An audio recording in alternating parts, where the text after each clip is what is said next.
ಸ್ನೇಹಿತರೆ ನಮಸ್ಕಾರ. ಕಳೆದ 4-5 ದಿವಸದಿಂದ ಇಂಟರ್ನೆಟ್ನಲ್ಲಿ, ಸ್ಪೆಷಲಿ ಯೂಟ್ಯೂಬು, ಟ್ವಿಟ್ಟರು, ಇದರಲ್ಲಿ ಕಾಕ್ರೋಚ್ ಜನತಾ ಪಾರ್ಟಿಯ ಒಂದು ಹವಾ ಏನಿದೆ ತುಂಬ ವೇಗವಾಗಿ ಕಾಳ್ಗಿಚ್ಚಿನಂತೆ ಹಬ್ತಾ ಇದೆ. ಇದು ಹೆಂಗೆ ಅಂದರೆ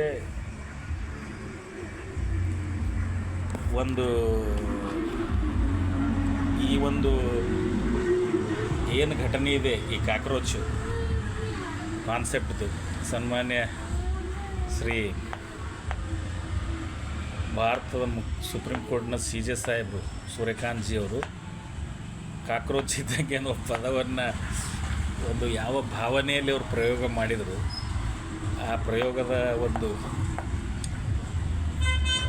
ಅವರು ಕಾಮನಾಗಿ ಹೇಳುವಂಗೆ ಹೇಳಿದ್ದಾರೆ. ಬಟ್ ಅದು ಯುವಜನರಿಗೆ ತುಂಬ ನೋವನ್ನು, ಎಸ್ಪೆಷಲಿ ನಾವೆಲ್ಲರಿಗೂ ತುಂಬ ನೋವನ್ನು ತಂದುಕೊಟ್ಟಿದೆ. ನಾನು ಪೇಪರ್ ಓದಿದ ತಕ್ಷಣ ಒಂದು ವಿಡಿಯೋ ಮಾಡಿದೆ. ಸ್ವಲ್ಪ ಮಾತಾಡಬೇಕಾದ್ರೆ CJ ಸಾಹೇಬರು ದೊಡ್ಡ ವ್ಯಕ್ತಿಗಳು, ಅವ್ರ ಬಗ್ಗೆ ಭಾಳ ವಿಚಾರ ಮಾಡಿ ಮಾತಾಡಬೇಕಾಗ್ತದೆ. ಪ್ರಸಿದ್ಧವಾದ ಎಲ್ಲ ಪತ್ರಕರ್ತರು, ಯೂಟ್ಯೂಬರು, ಪ್ರಿಂಟ್ ಮೀಡಿಯಾದವರೇನೋ ಅವ್ರಿಗೆ ಹೇಳಿದ್ದನ್ನು ಯಥಾವತ್ತಾಗಿ ಬರೆದ್ಬಿಟ್ರು. ಬಟ್ ಎಲೆಕ್ಟ್ರಾನಿಕ್ ಮೀಡಿಯಾದವರು ಕೆಲವೊಬ್ಬರು 2-3 ದಿವಸ ವೇಟ್ ಮಾಡಿ ಆಮೇಲೆ ವಿಡಿಯೋಗಳನ್ನು ಮಾಡಿದರು. ಅದರಲ್ಲಿ ಯುವಕರು ಎಸ್ಪೆಷಲಿ ತಕ್ಷಣ ಪ್ರತಿಕ್ರಿಯೆ ಕೊಟ್ಟವರು ಯುವಕರು. ಆಮೇಲೆ ಪ್ರಬುದ್ಧವಾದ ಮಾಧ್ಯಮದವರು ಎಲ್ಲ ಸಮಾಧಾನದಿಂದ ಯೋಚನೆ ಮಾಡಿ ಮೊನ್ನೆ 2-3 ದಿವಸದಿಂದ ವಿಡಿಯೋ ಮಾಡ್ತಾಯಿದ್ದಾರೆ. ತಕ್ಷಣಕ್ಕೆ ಅದನ್ನು ವಿರೋಧ ಮಾಡಿದವರು, ತಕ್ಷಣಕ್ಕೆ ವಿಡಿಯೋಗಳನ್ನು ಮಾಡಿದವರು ಯುವಕರು. ಮತ್ತು ಇವತ್ತು ಈ ಪರಿ 5 ಕೋಟಿ 6 ಕೋಟಿ ಜನರ ಒಂದು ಆನ್ಲೈನ್ ಬೆಂಬಲವನ್ನು ಅದು ಪಡ್ಕೊಳ್ತಾ ಇದೆ ಅಂದರೆ ಅದರ ಹಿಂದೆ ಯಾವ ಪರಿ ಆಕ್ರೋಶ ಇರ್ಬೋದು ಅಂತಕ್ಕಂಥದ್ದು ಸೆಟ್ಲಾಗಿರೋರಿಗೆ ಅರ್ಥ ಆಗಲ್ಲ. ಸೆಟ್ಲಾಗಿರೋರಿಗೇನೋ ಸುಮ್ಮನೆ ಏನೋ ಒಂದು ತುಂಬ ಹಗುರವಾಗಿ ಟೀಕೆ ಮಾಡಿಬಿಡೋದು, ಅದು ಮೇಲ್ನೋಟಕ್ಕೆ ಸರಿ ಅಂತ ಕಾಣ್ತಾ ಇರ್ತದೆ. ಬಟ್ ಆಳದಲ್ಲಿ ಹೋದರೆ, ಸ್ವಲ್ಪ ಡೀಪಾಗಿ ವಿಚಾರ ಮಾಡಿದರೆ ಅದು ತಪ್ಪಾಗಿರ್ತದೆ. ಇವತ್ತು ಈ ಪರಿ 2 ರಾಷ್ಟ್ರೀಯ ಪಕ್ಷಗಳು, ಭಾರತೀಯ ರಾಷ್ಟ್ರೀಯ ಕಾಂಗ್ರೆಸ್, ಭಾರತೀಯ ಜನತಾ ಪಕ್ಷ, ಇಂಥ ದೊಡ್ಡ ಪಕ್ಷಗಳು ಅಧಿಕಾರದಲ್ಲಿರೋರು, 100 ವರ್ಷ ಅಧಿಕಾರ ಮಾಡಿದವರು, ಅಂತರ್ಜಾಲದಲ್ಲಿ ಅವರಿಗೆ ಅಷ್ಟು ಫಾಲೋವರ್ಸ್ ಇಲ್ಲ. ಒಂದು ವಾರ 4 ದಿವಸ 5 ದಿವಸದಲ್ಲಿ ಈ ಪರಿ ಕಾಕ್ರೋಚ್ ಅಂತ ಹೇಳಿ ಒಂದು ಬೆಂಬಲ ಸಿಗ್ತಾಯಿದೆ. ಅದರ ಹಿಂದೆ ಇನ್ನೊಂದು ರಾಜಕೀಯ ಇದೆ ಅಂತ ಕೂಡ ಒಂದು ಚರ್ಚೆ ನಡೀತಾ ಇದೆ. ಇರ್ಬೋದು, ಮೊದಲೊಂದು ಸರಿ ಆಗಿತ್ತದು. ನಾವು ಕೇಳ್ತಾ ಇದ್ದೀವಿ, ಜನಬೆಂಬಲ ದೊರೀತಾ ಇದೆ. ಅವ್ರಿಗೆ ತಕ್ಷಣಕ್ಕೆ ಯುವಕರಿಗೆ ಅವ್ರಿಗೆ ಇರೋ ಸಮಸ್ಯೆಗಳನ್ನು ಪರಿಹಾರ ಮಾಡಲಿಕ್ಕೆ ಏನಾದ್ರು ವ್ಯವಸ್ಥೆ ಆಗಬೇಕು. ಯಾವ ಸರ್ಕಾರಗಳು ಅದನ್ನು ಮಾಡ್ತಾಯಿಲ್ಲ.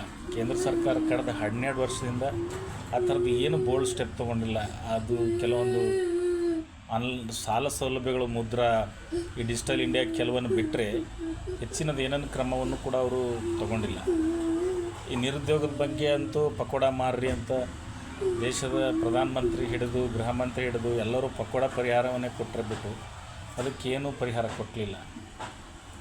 ಬಹುಶಃ ನಿರುದ್ಯೋಗದ ಬಗ್ಗೆ ಅವರಿಗೆ ಯಾವುದೇ ಒಂದು ಸ್ಪಷ್ಟತೆ ಇದೆಯಾ ಅಂತ ನಮಗೆ ಡೌಟು. ಇದೇನು ದೊಡ್ಡ ಅದರಲ್ಲೇನು ಭಾಳ ರಾಕೆಟ್ ಸೈನ್ಸ್ ಏನಿಲ್ಲ. ನಿರುದ್ಯೋಗ, ಎಕನಾಮಿಕ್ಸು ಭಾಳ ಕಠಿಣ ವಿಷಯ ಏನಲ್ಲ.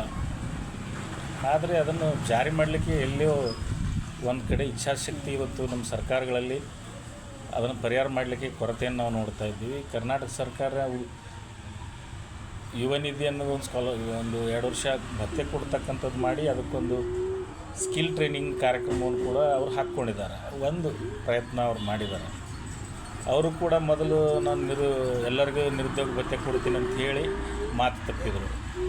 ಆಮೇಲೆ ನಮಗೂ ಹಾಗೆ ಒಂದು ಶೇಕ್ ಆಯಿತು. CM ಸಾಹೇಬರು ಸುಳ್ಳು ಹೇಳೋದಿಲ್ಲ, ಅದು ನಿರುದ್ಯೋಗ ಎಲ್ರಿಗೂ ನಾನು ಭತ್ಯೆ ಕೊಡ್ತೀನಿ ಅಂತ ಹೇಳಿದರು. ಕೊನೆಗೆ ಅವ್ರು ಏನು ಹೇಳಿದರು, ಸರ್ಕಾರ ಬಂದ ಮೇಲೆ ಒಂದು ಜಾರಿ ಮಾಡೋ ಕೊನೆಗೆ ಜಾರಿ ಇದನ್ನು ಮಾಡಿದರು. ಯುವ ನಿಧಿ ಏನು ಹೇಳಿದರು, ಇಲ್ಲ ಈಗ ರೀಸೆಂಟಾಗಿ ಪಾಸಾಗಿರೋ ಹುಡುಗರಿಗೆ 2 ವರ್ಷದ ಮಟ್ಟಿಗೆ ಕೊಡ್ತೀನಿ ಅಂತ ಮತ್ತೆ ಅವ್ರು ಕಂಡೀಷನ್ ಹಾಕಿದ್ರು. ಒಂದು ಕ್ಷಣ ಕಣ್ಣೀರು ಬಂತು. ಒಂದು ಉತ್ಸಾಹ ಮೈಯಲ್ಲಿ, ಒಂದು ರೋಮಾಂಚನ ಆಗಿತ್ತು CM ಹೇಳಿದ ಕೇಳಿ ನಮಗೆ. ಆಮೇಲೆ ಅವರು ಜಾರ್ಕೊಂಡು ಅಲ್ಲಿ ಮೋಸ ಮಾಡಿದರು. ಅದೆಲ್ಲ ಆಗ್ತಾನೇ ಇದೆ. CJ ಸಾಹೇಬರು ಅವ್ರು ಪೊಲೀಸವರು ಕೂಡ ಹಾಗೆ CJ ಸಾಹೇಬರು ಸಿಸ್ಟಮೆಟಿಕ್ ಆಗಿ ಹೇಳಿದ್ದಾರೆ. ಅದು ಮೇಲ್ನೋಟಕ್ಕೆ ಅದು ಸತ್ಯ ಇದೆ. ಆದರೆ ಆಳದಲ್ಲಿ ಇದನ್ನೆಲ್ಲ ಸೆಟ್ಲು ಮಾಡಬೇಕಾಗಿದ್ದ ಆಡಳಿತ ಸರ್ಕಾರಗಳು ಎಲ್ಲೋ ಒಂದು ಕಡೆ ತಪ್ಪಿಸ್ಕೊಂಡು ಇವತ್ತು ನಿರುದ್ಯೋಗಿಗಳ ಮೇಲೆ ಗೂಬೆ ಕೂರಿಸ್ತಕ್ಕಂಥ ಕೆಲಸ ನಡೀತಾ ಇದೆ. ಇದ್ರ ಬಗ್ಗೆ ನಾನು ಕಳೆದ 10-12 ವರ್ಷದಿಂದ ನಾನು ನೋಡ್ತಾ ಇದ್ದೀನಿ. ಇದಕ್ಕೆ ಸಂಬಂಧಪಟ್ಟ ಒಂದು ನಾಟಕವನ್ನು ಕೂಡ ನಾನು ಬರೆದೆ. ಇತಿಹಾಸದಲ್ಲಿ ಅಲ್ಲಾವುದ್ದೀನ್ ಖಿಲ್ಜಿ ಅನ್ನೋ ರಾಜ ಬರ್ತಾನೆ. ಅಲ್ಲಾವುದ್ದೀನ್ ಖಿಲ್ಜಿ ಬಗ್ಗೆ ಒಂದು ಸಿನಿಮಾ ಕೂಡ ಬಂದಿದೆ, ಪದ್ಮಾವತಿ ಅಂತೇಳಿ. ಅಲ್ಲಾವುದ್ದೀನ್ ಖಿಲ್ಜಿನ ಎಷ್ಟು ತಮ್ಮ ಪ್ರೊಪೆಗೆಂಡಾಗಿ ಹೆಂಗೆ ಇಂಟರ್ಪ್ರಿಟ್ ಮಾಡಬೇಕು ಅದರಲ್ಲಿ ಅಲ್ಲಾವುದ್ದೀನ್ ಖಿಲ್ಜಿನ ಮಾಡಿದ್ದಾರೆ. ಅಲ್ಲಾವುದ್ದೀನ್ ಏನು ಮಹಾತ್ಮ ಗಾಂಧಿ ಅಲ್ಲ, ಅವ 13ನೇ ಶತಮಾನ ದೆಹಲಿ ಸುಲ್ತಾನರ ರಾಜ. ಅವನಿಗೆ ಆ ರಾಜರಿಗೆ ಆ ಟೈಮಲ್ಲಿರೋ ಎಲ್ಲ ಶೋಕಿ ಇತ್ತು, ಎಲ್ಲ ಲಿಮಿಟೇಷನ್ಸ್ ಇತ್ತು. ಆದರೆ ಅದೇ ಟೈಮ್ಗೆ ಅವನ ಪೀರಿಯಡ್ಗೆ ಸಿಮಿಲರ್ ಆಗಿ ಮಂಗೋಲರು ಅಂತಕ್ಕಂಥ ನರಭಕ್ಷಕ, ಒಂದು ನೊಮ್ಯಾಡಿಕ್, ಒಂದು ಅಲೆಮಾರಿ, ಒಂದು ಅವ್ರಿಗೆ ಜಂಗ್ಲಿ ಟೈಪು ಒಂದು ನರಭಕ್ಷಕರು, ಮನುಷ್ಯರನ್ನೇ ಸುಟ್ಟು ತಿಂತಕ್ಕಂಥ ಭಯಾನಕವಾದಂಥ ಒಂದು ಜನಾಂಗ ಅದು. ಅಂಥವರು ದೆಹಲಿಯ ಮೇಲೆ ದಾಳಿ ಮಾಡಿ ದೆಹಲಿಯನ್ನು ಆಕ್ರಮಿಸ್ಕೊಳ್ಳಿಕ್ಕೆ ಪ್ರಯತ್ನ ಮಾಡ್ತಾ ಇರ್ತಕ್ಕಂಥ ಜಗತ್ತಿನ ಎಲ್ಲ ಕಡೆಯಲ್ಲಿ, ವಿಶೇಷವಾಗಿ ಚೀನಾದ ಗೋಡೆ ನಿರ್ಮಾಣ ಆಗಲಿಕ್ಕೆ ಈ ಮಂಗೋಲರ ದಾಳಿಯಿಂದ ಹೆದರ್ಕೊಂಡೇ ಆ ಚೀನಾದ ಗೋಡೆಯನ್ನು ಆವಾಗಿನ ಆಡಳಿತಗಾರರು ಆ ಚೀನಾದ ಗೋಡೆಯನ್ನು ನಿರ್ಮಾಣ ಮಾಡಿದ್ದಾರೆ. ಭಾರತದಲ್ಲಿ ಅಲ್ಲಾವುದ್ದೀನ್ ಖಿಲ್ಜಿ ಅವನಿಗೆ ಅನಕ್ಷರಸ್ಥ ರಾಜ್ಯ. ನಾನು ಎಲ್ಲೋ ಓದುವಾಗ ಅವನ ಬಗ್ಗೆ ಒಂದು ಬುಕ್ಕಲ್ಲಿ ಇತ್ತು. ರೇಷನಿಂಗ್ ವ್ಯವಸ್ಥೆ ತಂದವನು, ಸಾರಾಯಿ ನಿಷೇಧ ಮಾಡಿದವನು, ಬೆಲೆ ನಿಯಂತ್ರಣ ಮಾಡಿದವನು, ಬೆಲೆ ಸ್ಥಿರತೆಯನ್ನು ಕಾಯ್ದುಕೊಂಡವನು. ಇದಕ್ಕೆ ಅವನು ಉದ್ಯೋಗವನ್ನು ಹೆಚ್ಚಿಸಿದ ಮತ್ತು ಬೆಲೆ ನಿಯಂತ್ರಣ ಮಾಡಬೇಕಂದ್ರೆ ಬೆಲೆ ಏರಿಕೆ ಎಲ್ಲದರಲ್ಲಿ ಆಗ್ತದೆ. ಬೆಲೆ ನಿಯಂತ್ರಣ ಮಾಡಲಿಕ್ಕೆ ಏನು ಮಾಡಬೇಕಂದ್ರೆ ಅದೇ ಎಕನಾಮಿಕ್ಸ್ ಪುಸ್ತಕದಲ್ಲಿರುವ ಸರಳ ಸೂತ್ರ, ಉತ್ಪಾದನೆ ಹೆಚ್ಚಿಸಬೇಕು, ಅದಕ್ಕೆ ಜನಸಂಖ್ಯೆ ನಿಯಂತ್ರಣದಲ್ಲಿರಬೇಕು. ಇನ್ನೊಮ್ಮೆ ಮಾನ್ಯೊಬ್ಬ ಬುದ್ಧಿಜೀವಿ ಮುಖ್ಯಮಂತ್ರಿ ಚಂದ್ರಬಾಬು ನಾಯ್ಡು ಸಾಹೇಬರು ಹೇಳಿದ್ರೆ, ಇಲ್ಲ 4 ಈ ಅಲ್ಲಾವುದ್ದೀನ್ ಖಿಲ್ಜಿ ಅನ್ನೋ ರಾಜನ ಬಗ್ಗೆ ನಮಗೆ ಅಂಥದ್ದೇನು ದೊಡ್ಡ ಆಸಕ್ತಿ ಅವೇನಲ್ಲ, ಅವನೇನು ಇದಿಲ್ಲ. ಆದರೆ ಇತಿಹಾಸದಲ್ಲಿ ಹಲವಾರು ಕಡೆ ನಾವು ನೋಡ್ತಾ ಇರುವಾಗ ಬೆಲೆ ನಿಯಂತ್ರಣ ಮಾಡಬೇಕಂದ್ರೆ ಉದ್ಯೋಗವನ್ನು ಮಾಡಲಾರ್ದೆ ಸಾಧ್ಯ ಇಲ್ಲ. ಬೆಲೆ ನಿಯಂತ್ರಣಕ್ಕೆ ಸಂಬಂಧಪಟ್ಟ ಹಲವಾರು ಕ್ರಮಗಳನ್ನು ತೆಗೆದುಕೊಂಡಾಗ ಮಾತ್ರ ಸಾಧ್ಯ. ಆ 20 ವರ್ಷಗಳ ಕಾಲದಲ್ಲಿ ದೆಹಲಿ ರಾಜ್ಯದಲ್ಲಿ 1296ರಿಂದ 1296ರಿಂದ 1316ರವರೆಗೆ 20 ವರ್ಷಗಳ ಕಾಲ ಅವನು ಆಡಳಿತ ಮಾಡುವಾಗ ಇಡೀ ದೆಹಲಿಯನ್ನು ಬಹಳ ಈ ಬೆಲೆ ಏರಿಕೆ ಅಂತಕ್ಕಂಥದ್ದನ್ನು, ಬೆಲೆ ಸ್ಥಿರತೆಯನ್ನು ಕಾಪಾಡಿಕೊಂಡಿರ್ತಕ್ಕಂಥ ರಾಜ. ರೇಷನಿಂಗ್ ಸಿಸ್ಟಮ್ ತಂದ, ಸಾರಾಯಿ ಬಂದ್ ಮಾಡ್ದ. ಅವನಿಗೆ ಅಕ್ಷರ ಕೂಡ ಬರ್ತಾ ಇರಲಿಲ್ಲ. ಅವನು ಆ ಮಂಗೋಲರ ದಾಳಿಯಿಂದ ಬಚಾವಾಗಲಿಕ್ಕೆ ದೆಹಲಿಯಲ್ಲಿ 5 ಲಕ್ಷ ಸ್ಟ್ಯಾಂಡಿಂಗ್ ಆರ್ಮಿಯನ್ನು ನಿಲ್ಲಿಸ್ಕೊಂಡಿದ್ದ. ಆ ಸೈನಿಕರಿಗೆ ಸಂಬಳ ಕೊಡಲಿಕ್ಕೆ ಸ್ವಲ್ಪ ಅವನ ಹತ್ರ ದುಡ್ಡು ಇರಲಿಲ್ಲ. ಮತ್ತು ಚೀನಾದವ್ರು ಹಾಗೆ ಗೋಡೆ ಕಟ್ಟಲಿಕ್ಕೂ ಕೂಡ ದೆಹಲಿಗೆ ಪ್ರಯತ್ನ ಮಾಡ್ದ. ಅದು ಸಾಕಾಗಲಿಲ್ಲ. ಆ ಗೋಡೆ ನಿರ್ಮಾಣ ಮಾಡಿದ್ದು ಕೂಡ ಅಲ್ಲಿದೆ, ಒಂದು ಸ್ವಲ್ಪ ಮಾಡಲಿಕ್ಕೆ ಹೋದ. ಅದೂ ವರ್ಕ್ ಆಗಲ್ಲ ಅಂತ ಅವನಿಗೆ ಗೊತ್ತಾಗಿ 5 ಲಕ್ಷ ಸೈನಿಕರಿಗೆ ನೇಮಿಸ್ಕೊಂಡು ಅವ್ರಿಗೆ ದೆಹಲಿಯಲ್ಲಿ ಯಾವುದೇ ಯುದ್ಧ ಸಾರಲಿಕ್ಕೆ ಅವನಿಗೆ ಧೈರ್ಯ ಮಾಡದೇ ಇರೋಂಗೆ ಕ್ರಮವನ್ನು ತಗೊಂಡ. ಅಷ್ಟಾದರೂ ಕೂಡ ಅವರು ಮಂಗೋಲರು ನವಮುಸ್ಲಿಮರ ಹೆಸರಿನಲ್ಲಿ ಹಿಂದೆ ಅವರ ಚಿಕ್ಕಪ್ಪ ಜಲಾಲುದ್ದೀನ್ ಟೈಮಲ್ಲಿ ಒಂದು ಸ್ವಲ್ಪ ಜಾಗ ಸಾಧಿಸ್ಕೊಂಡಿದ್ರು. ಮತ್ತು ಅದೇ ಬಾಲಾಭಿಷೇಕ್ ನೋಡಿದರು. ಅವರು ಒಂದು ಇಡೀ ರಾತ್ರಿಯಲ್ಲಿ ಅವ್ರನ್ನ ಹೊಡೆದು ಓಡಿಸಿ ದೆಹಲಿ ಕಡೆ ಅವನು ಜೀವಂತ ಇರುವವರೆಗೂ ಅವರು ಬರದೇ ಇರುವಂಥ ಕ್ರಮವನ್ನು ತಗೊಂಡ. ಮತ್ತು ಇಡೀ ಭಾರತದಲ್ಲಿ ಸುತ್ತಕೊಂಡು ಎಲ್ಲ ಕಡೆ ದಕ್ಷಿಣದ ದಂಡಯಾತ್ರೆ, ಉತ್ತರದ ದಂಡಯಾತ್ರೆ, ಗುಜರಾತ್ನಲ್ಲಿ ಇಂಥ ಹಲವಾರು ಕಡೆ ಹೋಗಿ ಅವನು ದಂಡಯಾತ್ರೆಗಳನ್ನು ಮಾಡಿ ಇಡೀ ಭಾರತದಲ್ಲಿ ಎಲ್ಲ ಕಡೆ ಗೆದ್ದುಕೊಂಡು ಬಂದ. ದಕ್ಷಿಣ ಭಾರತದಿಂದ ಅವನು ತೆಗೆದುಕೊಂಡು ಹೋಗಿರ್ತಕ್ಕಂಥ ಚಿನ್ನವನ್ನು ನಾವು ನೋಡಿದರೆ ನಾವು ಯಾರು ಗಜ್ನಿ ಮೊಹಮ್ಮದ್ ಬಗ್ಗೆ 17 ಬಾರಿ ದಾಳಿ ಮಾಡ್ದ ಅಂತ ಗೊತ್ತೀವಿ. 1000 ಆನೆಗಳನ್ನು ದಕ್ಷಿಣ ಭಾರತದಲ್ಲಿ ಅವನು 1000 ಆನೆಗಳನ್ನು ತಂದು ಅದರ ಮೇಲೆ ಚಿನ್ನ, ವಜ್ರ, ವೈಡೂರ್ಯ, ಬೆಳ್ಳಿ ತುಂಬಿಕೊಂಡು ಹೋದರೆ ಆನೆಗಳ ಮೇಲೆ ಎಷ್ಟು ತೂಕ ಆಗಿತ್ತಂದರೆ ಆನೆಗಳು ಹೆಜ್ಜೆ ಇಡೋದಕ್ಕೆ ನರಳುತ್ತಾ ಇದ್ದವು ಅಂತ ಇತಿಹಾಸದಲ್ಲಿ ಬರ್ತಾಯಿದೆ. ನಾನು ಹೇಳೋದು ಒಳ್ಳೆಯ ಕೆಲಸನಾಗಿಲ್ಲ. ನಾನು ಹೇಳ್ತಕ್ಕಂಥದ್ದು ಅವನು ತನ್ನ ರಾಜ್ಯ ಉಳಿಸ್ಕೊಳ್ಳಿಕ್ಕೆ ಇವತ್ತು ನಾವು ಬಯೋಮೆಟ್ರಿಕ್ ಸಿಸ್ಟಮ್ ಮಾಡಿದೆ. ಅವನು ಚೆಹರಾ ಧಾಗ್ ಗೂಲಿಯಾ ಅಂಥೇಳಿ ಸೈನಿಕರು ಮೈಗಳ್ತನ ಮಾಡೋದು, ಭ್ರಷ್ಟಾಚಾರ ಮಾಡೋದು, ಕಳ್ತನ ಮಾಡೋದು ಇಂಥದ್ದು ಮಾಡ್ತಾಯಿದ್ರು. ಅಂಥವ್ರ ಮೇಲೆ ನಿಗಾ ಇಡಲಿಕ್ಕೂ ವ್ಯವಸ್ಥೆ ಮಾಡಿದ್ದ. ಇಂಥದ್ದೆಲ್ಲ ಕ್ರಮ ತೊಗೊಂಡು ರಾಜನ ಬಗ್ಗೆ ಒಂದು ನಾಟಕ ಮಾಡಬೇಕು ಅಂತ ಆಸೆ ಇತ್ತು. ಬರೆದ್ವಿ ಒಂದು 4 ವರ್ಷದಿಂದ. ಈ 10-12 ವರ್ಷದಿಂದ ನಾವು ಈ ಸರ್ಕಾರ ಸ್ವದೇಶಿ ಅದು ಇದು ಎಲ್ಲ ತುಂಬ ಇಂಡಿಯನ್ ಕಲ್ಚರ್ ಬಗ್ಗೆ ಇರ್ತಕ್ಕಂಥ ಒಂದು ಪಕ್ಷ. ಯಾವ ಮಾನವ ಶಕ್ತಿ ಬಗ್ಗೆ, ಯಾವ ಸ್ವದೇಶಿ ಬಗ್ಗೆ ಯಾವ ಏನೂ ಒಂದು ಕ್ರಮವನ್ನು ತಗೊಳ್ಳದೆ ಕಾರ್ಪೊರೇಟ್ನವ್ರಿಗೆ ಮಷಿನೈಸ್ ಪ್ರೊಡಕ್ಷನ್ಗೆ ಹೈ ಟೆಕ್ನಾಲಜಿಗೆ ಮಾಡ್ತಾ ಇರೋದ್ರಿಂದ ಮಾನವ ಶಕ್ತಿಗೆ ಎಸ್ಪೆಷಲಿ ಯಂಗ್ಸ್ಟರ್ಸ್ಗೆ ಯಾವುದೇ ಒಂದು ಸವಲತ್ತನ್ನು ಮಾಡಿದ್ದಾರೆ ಅಂತ ಹೇಳೋದಕ್ಕೆ ಸಾಧ್ಯ ಆಗ್ತಾಯಿಲ್ಲ ನಮಗೆ. ಮತ್ತು ಇವ್ರ ಮೇಲೆ ಸಿಟ್ಟು ಮಡುಗಡ್ತಾ ಇದೆ. ಮತ್ತು ಅಂಥದ್ರಲ್ಲಿ CJ ಸಾಹೇಬರು ಬೆಳಗ್ಗೆ ಎದ್ದು ನಾನು ಒಂದು ಪೇಪರ್ ಓದಿದಾಗ ಈ ಥರದ್ದು ಕಠೋರವಾದ ಒಂದು ಸ್ಟೇಟ್ಮೆಂಟು ಒಂದು ದೇಶದ CJ ಸಾಹೇಬರು ಕೊಡ್ತಾರೆ ಅಂತಂದರೆ ಅದು ಇಡೀ ಯಂಗ್ಸ್ಟರ್ಸ್ ಇರ್ತಕ್ಕಂಥ ಯಂಗ್ಸ್ಟರ್ಸ್ಗೆಲ್ಲ ದೊಡ್ಡ ಅಪಮಾನ. ಅದು ಯಾವುದೋ ಚಿಲ್ಲರೆ ವ್ಯಕ್ತಿ ಮಾಡಿದ್ರೆ ಅವ್ನಿಗೇನು ಗೊತ್ತಿರಲಿಲ್ಲ. ದೊಡ್ಡ ಪೋಸ್ಟಲ್ಲಿರೋ CJ ಸಾಹೇಬರು ಮಾಡ್ಬೋದು. CJ ಸಾಹೇಬರು 60+ ಏಜ್ನವರು. ಅವರು LLBನೋ ಈಗ LLMೋ ಓದಿರ್ಬೋದು. ಜೊತೆಗೆ ಒಂದು ಡಿಗ್ರಿ ಅಂತೂ ಕಂಪಲ್ಸರಿ ವಕಾಲತ್ತು ಮಾಡಬೇಕು. ವಕಾಲತ್ತು ಮಾಡಿನೇ ಜಡ್ಜ್ ಆಗಬೇಕು. ಡೈರೆಕ್ಟ್ ಜಡ್ಜ್ ಆಗೋರು ಸ್ವಲ್ಪ ಕಷ್ಟ. ಮೊದಲು ವಕಾಲತ್ತು ಮಾಡಲೇಬೇಕು. ನಾನು ಕಾನೂನಿನಲ್ಲಿ ಆವಾಗ BA BSc BCom 3 ಇತ್ತು. ಅದು ಬೇರೆ ಬೇರೆ ರಾಜ್ಯದಲ್ಲಿ ಬೇರೆ ಬೇರೆ ಹೆಸರಲ್ಲಿತ್ತು. ನಮ್ಮಲ್ಲಿದೆ. ಆಮೇಲೆ ಯಾವುದೋ ಟೆಕ್ನಿಕಲ್ ಇಂಜಿನಿಯರಿಂಗು ಮೆಡಿಕಲ್ ಕೋರ್ಸ್ಗಳಿತ್ತು. ಜಾಸ್ತಿ ಮಾಡಿ ಇವು 3 ಡಿಸಿಪ್ಲಿನಿಂದ ವಕಾಲತಿಗೆ ಬರೋರೇ ಜಾಸ್ತಿ, ಉಳಿದವ್ರು ಪರ್ಸೆಂಟೇಜ್ ಕಡಿಮೆ. ಸೊ ಹಾಗಾದರೆ ನಮ್ಮ CJ ಸಾಹೇಬರು ಆರ್ಟ್ ಬ್ಯಾಕ್ಗ್ರೌಂಡ್ನವರು ಏನೋ ಅವ್ರಿಗೆ ಗೊತ್ತಿಲ್ಲ. ಮತ್ತು ಇಷ್ಟ ಹಗುರವಾಗಿ ನಮ್ಮ ಇಡೀ ಎಕಾನಮಿ ಬಗ್ಗೆ ಅವ್ರು ಮಾತಾಡ್ಬೋದಾ ಅಂತ. ಏನು ಅನ್ಎಂಪ್ಲಾಯ್ಮೆಂಟ್ ಯಾಕೆ ಆಗ್ತಾಯಿದೆ, ಅದ್ರ ಪರಿಹಾರ ಏನು, ಅದನ್ನು ಹೆಂಗೆ ಸೆಟಲ್ ಮಾಡಬೇಕು ಅಂತ ಇವತ್ತು 10ನೇ 12ನೇ ಕ್ಲಾಸ್ ಬುಕ್ಕಲ್ಲೇ ಅದಕ್ಕೆಲ್ಲ ಪರಿಹಾರಗಳಿದೆ. ಮತ್ತು ನಮ್ಮ ದೊಡ್ಡ ದೊಡ್ಡ CJ ಸಾಹೇಬರು ಇತರರು ಅವರು ಯಾರೋ ಭ್ರಷ್ಟಾಚಾರ ನ್ಯಾಯಾಂಗದು ಚಾಪ್ಟರನ್ನು ಕಿತ್ತಾಕ್ಸ್ತಾರೆ ಇಲ್ಲಿಂದ. ಅದೇ 12ನೇ ಪುಸ್ತಕದಲ್ಲಿ, 11ನೇ ಪುಸ್ತಕದಲ್ಲಿ, 9ನೇ ಪುಸ್ತಕದಲ್ಲಿ 8, 9, 10 NCERT ಪುಸ್ತಕದ್ದು 11, 12ರಲ್ಲಿ ಫೈನಲ್ ಇಡೀ ಇಂಡಿಯನ್ ಎಕಾನಮಿ, ವರ್ಲ್ಡ್ ಎಕಾನಮಿ ಎಲ್ಲನೇ ಇದೆ ಅದರಲ್ಲಿ. ಮತ್ತು ತುಂಬ ಕಡಿಮೆ ಪೇಜಸ್ ಇದೆ. ಓದಿ ನಿಮ್ಗೆ ಅರ್ಥ ಮಾಡ್ಕೊಳ್ಳೋಕ್ಕಾಗಿಲ್ಲ ಅಂದರೆ ಯಾರ್ದು ಒಳ್ಳೆ ನಿಮ್ಮ ಅಲ್ಲಿ ಯಾರೋ ಲಾಯರ್ಸು ಜಡ್ಜಸ್ಸು ಎಕನಾಮಿಕ್ಸು ಬ್ಯಾಕ್ಗ್ರೌಂಡು ಸ್ಟಡಿಯಿಂದ ಬಂದವ್ರಿಗೆ ಕೇಳಿದ್ರೆ ಒಂದು ಗಂಟೆಯಲ್ಲಿ ನಿಮ್ಮೆಲ್ಲ ಡೌಟ್ ಕ್ಲಿಯರ್ ಮಾಡಿ ಹಾಕ್ತಾರೆ. ನೀವು ಹೆಂಗೆ ಹೇಳಿದ್ರಲ್ಲ ಅವತ್ತಿಗೆ ನಿಮ್ಗೆ ಏನು ಗೊತ್ತಿಲ್ಲ, ಹಾಗೆ ಫೇಕ್ ಡಿಗ್ರಿ ತೊಗೊಂಡು ಬರ್ತೀರಿ, ಹರಟೆ ಹಾಕ್ತೀರಿ, ಸೋಷಿಯಲ್ ಮೀಡಿಯಾ ಇದು ಮಾಡ್ತೀರಿ, ಹಂಗೆ ಹಿಂಗಂತ ಹೇಳಿದ್ರಲ್ಲ. ಆಮೇಲೆ ನಾವು ಈಗ ನಿಮ್ಗೆ ಎಕಾನಮಿ ಬಗ್ಗೆ ಇಷ್ಟು ಪೂರ್ ನಾಲೆಜ್ ಇದೆ ಅಂತ ಯಾರೋ ದೇಶ ನಡೆಸೋರಿಗೆ, ದೊಡ್ಡ ಪೋಸ್ಟಲ್ಲಿರೋ ಸಾಹೇಬ್ರಿಗೆ ಎಲ್ಲ ಈ ಥರದ ಸಮಸ್ಯೆ ಇದೆಯಾ? ಯಾರು ಅಲ್ಲಿ ವಕೀಲರು ಜಡ್ಜಸ್ ಯಾರು ಎಕನಾಮಿ ತಿಳ್ಕೊಂಡಿರೋದಿಲ್ವಾ? ಅಷ್ಟು ಚೆನ್ನಾಗಿದ್ದಾರೆ, ಎಲ್ಲ ಹೈ ಎಜುಕೇಟೇ ಇರ್ತಾರೆ ಅಲ್ಲಿ.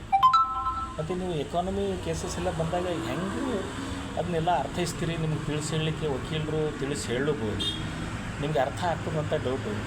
ಮತ್ತು ನೀವು ಹಿಂಗೆ ಮಾತಾಡಬೇಕಂದ್ರೆ ಯಾರೋ ಕಾನಿಸ್ಟೇಬಲ್ ಕಳ್ಳನ್ನ ಹಿಡ್ಕೊಂಡು ಬಂದು ಅವನು ವಾಚ್ ಹೋಗಿ ಬೈತಾ ಇರ್ತಾನಲ್ಲ, ಹಂಗಾಯ್ತಿದ್ವಿ. ಕಳ್ಳತನ ಮಾಡೋದು ತಪ್ಪೇ, ಅವನಿಗೆ ಬೈಬೇಕು, ಒಂದೆರಡು ಹೊಡಿಬೇಕು ಇರ್ಬೋದು. ಬಟ್ ಅವ್ನು ಕಳ್ಳ ಯಾಕಾದ ಅನ್ನೋದು ಮತ್ತದು ರಿವರ್ಸ್ ಗೇರ್ ಹಾಕ್ಬೇಕು ನಾವು. ಅದೇ ಆಡಳಿತದ ಕೆಲಸ, ಅದೇ ಸರ್ಕಾರದ ಕೆಲಸ.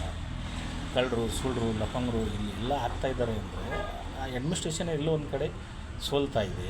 ಅದ್ರ ಬಗ್ಗೆ ಯೋಚನೆ ಮಾಡಿ ಅದಕ್ಕೆ ಏನಾದ್ರು ಒಂದು ಸೆಟಲ್ಮೆಂಟ್ ಮಾಡಿ. ಬೆಲೆ ಏರಿಕೆ ಈ ಪರಿ ಆಗ್ತಾಯಿದೆ.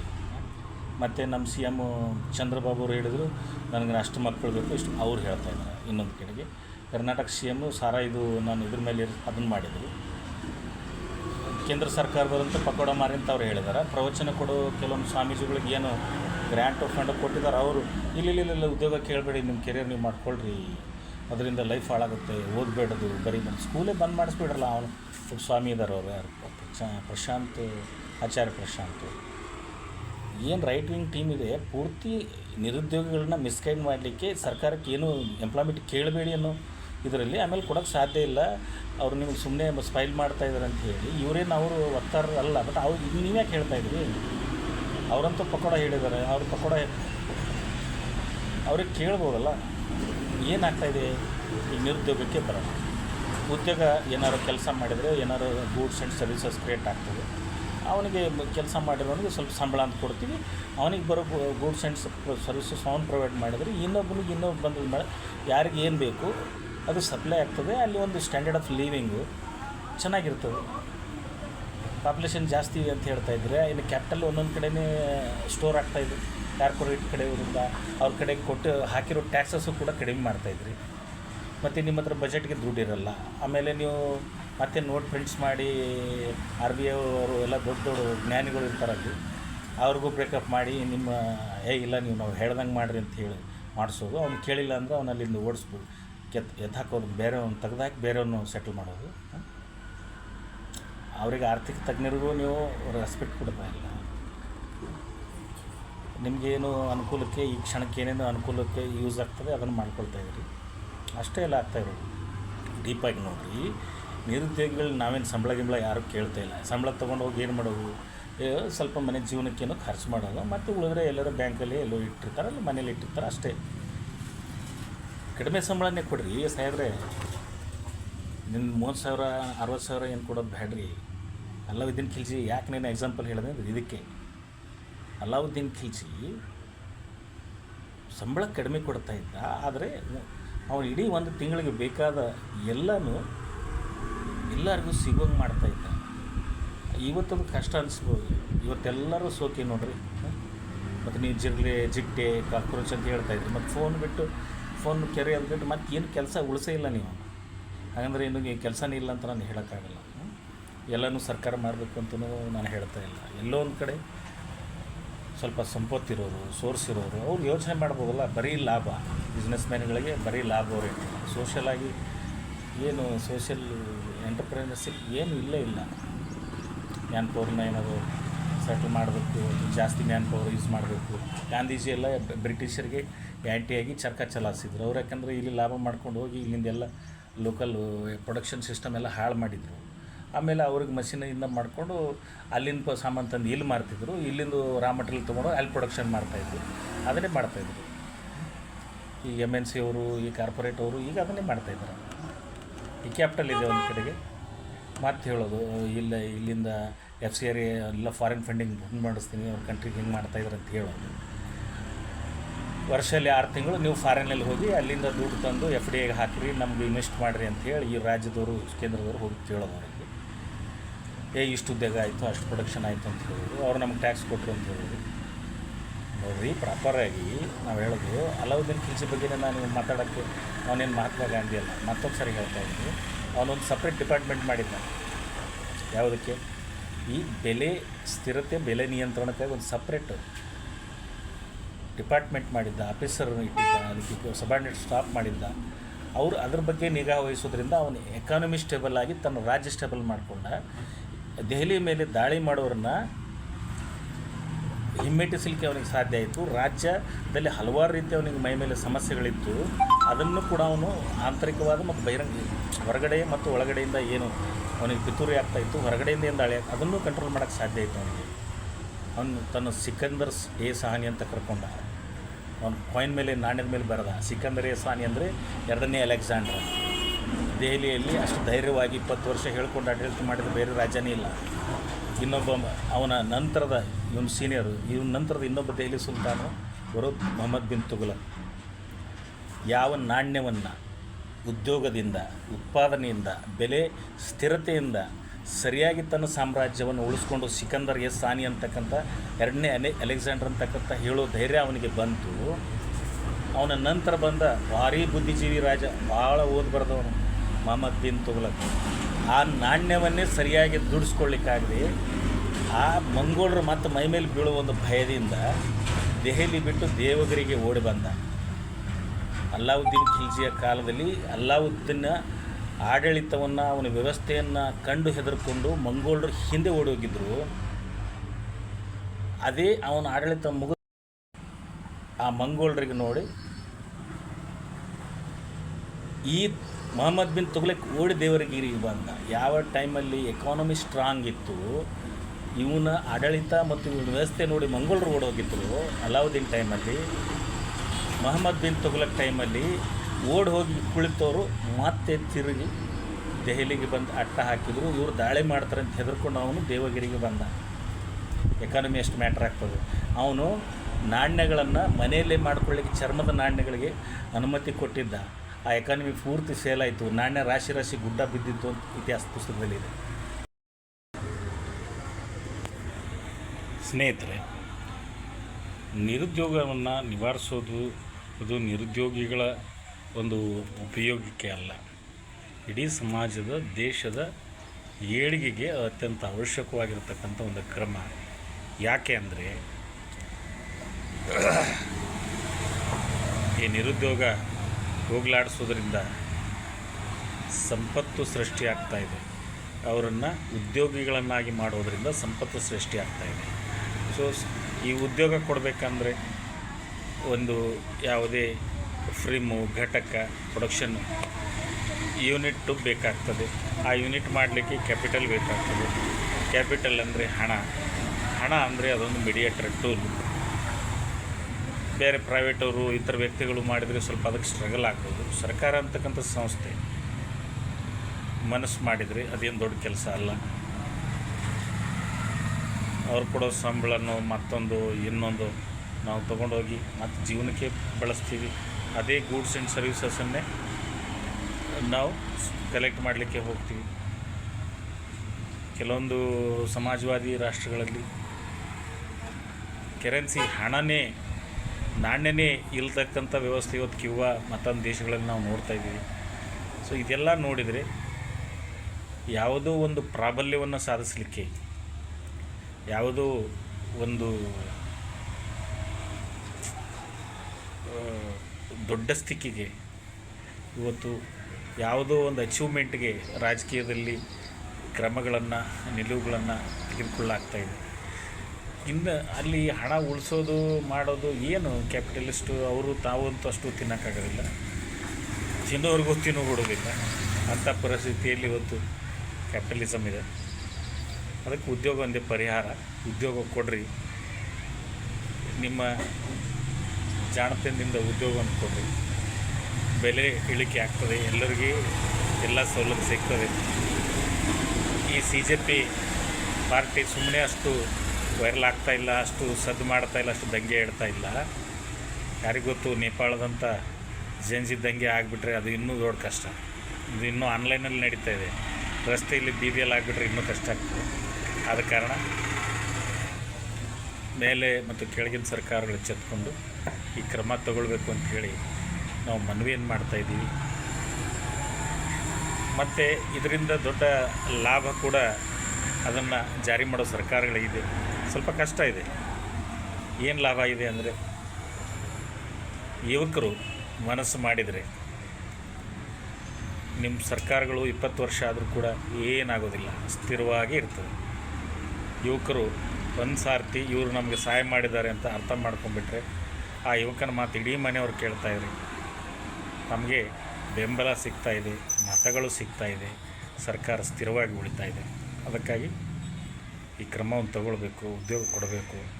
ಉದ್ಯೋಗ ಕೇಳೋಕ್ಕೆ ಹೋದರೆ ಅವ್ನು ಕಾಕ್ರೋಚು ಅದು ಇದು ಅಂತ ನೀವು ಬೈದರೆ, ಮೊದಲೇ ತಲೆ ಕೆಟ್ಟಿದೆ, ಮತ್ತು ನೀವು ಕಾಕ್ರೋಚ್ ಅಂತ ಬೈದರೆ ಇನ್ನು ಪರಿಸ್ಥಿತಿ ಹಿಂಗಾಗಬಾರ್ದು. ಈಗ ತಾಳ್ಮೆ ಓವರಾಯ್ತು. ಈಗ ದಯವಿಟ್ಟು ಅರ್ಥ ಮಾಡ್ಕೊಳ್ಳಿ ಅಂತ ವಿನಂತಿ ಮಾಡ್ಕೊಂಡು, ಈ ಕಾಕ್ರೋಚು ಜನತಾ ಪಾರ್ಟಿ ಸುಮ್ಮನೆ ಅದು ಅಷ್ಟು ಇದು ಆಗ್ತಾಯಿಲ್ಲ. ಅದರ ಹಿಂದೆ ದೊಡ್ಡ ಸಿಟ್ಟಿದೆ.